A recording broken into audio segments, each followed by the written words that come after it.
We will have no higher priority than ending the weaponization of this horrible legal system that is developed around us. It's a horrible, horrible thing that's taking place. You talk about democracy. This is a real threat to democracy and restoring fair, equal, and impartial justice in America. We have to have that because we don't have that now.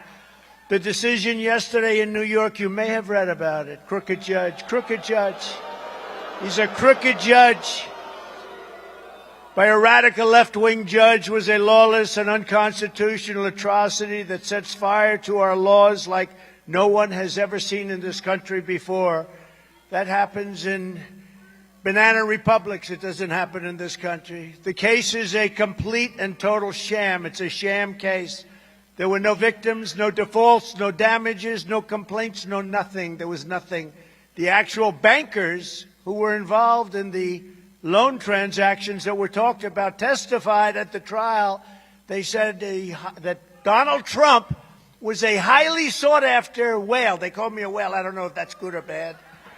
I don't know if they meant a whale from the standpoint of being a little heavy or a whale because I got a lot of money. But I think they meant the second. But he's a whale of a client. We love him. He's a whale of a client, one of the strongest personal balance sheets that they've ever seen. And he was actually very overqualified for the loan. I didn't even need this loan. Those banks earned more than $100 million in profits doing business with me and my companies. They were very happy, and they testified that way.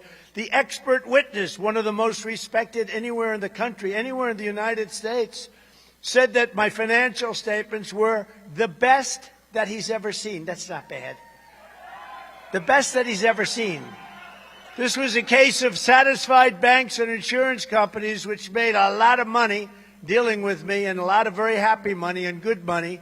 Great financial statements, the best, really great financial statements that didn't even include the most valuable asset, the Trump brand. Ironclad disclaimer. Do you know what a disclaimer is? We have an ironclad disclaimer. That's like buyer beware. It means do your own due diligence. Don't believe what you're reading. It's all good, but don't even believe it. Go out and do your own due diligence. You have to do that. We had an unbelievable disclaimer, and the amazing properties, some of the best all over the world, and highly underleveraged. We're very underleveraged as a company. I had very little debt, a lot of cash, because we built a great company. And, you know, unlike these other politicians, I knew it would happen. I didn't think it would be this much, but I knew I would lose $1 billion or $2 billion if I was honest running for president and being president.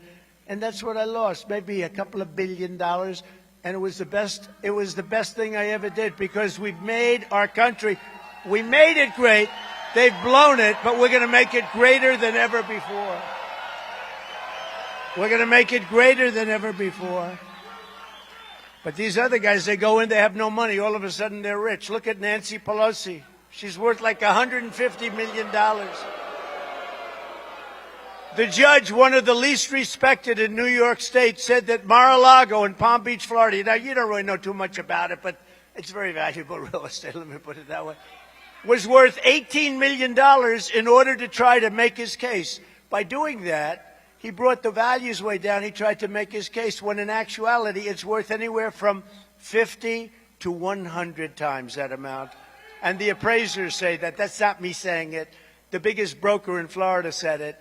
Wait till you hear about the unconstitutional gag order. That's going to be great.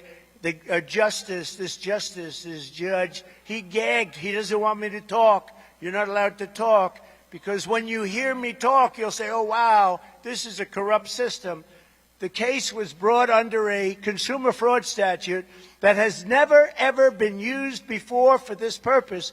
In fact, a very unfriendly media company, they hate me, said that they studied litigation going back many, many years, and not one case was ever brought like this in the history of New York State. This is the only one.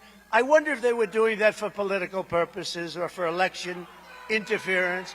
This is merely an election interference ploy by a crazed lunatic attorney general. Did you ever see this attorney general? She's a lunatic working closely with a very bad judge. No jury was allowed. I wasn't allowed a jury. You're not allowed a jury because under the statute, They have the right to do whatever they want to do. It's so unconstitutional. And they refuse to send this disgusting charade to the commercial division within the court system where you have, hopefully you'd find a competent judge, and they would have looked at it and it would have never even been brought.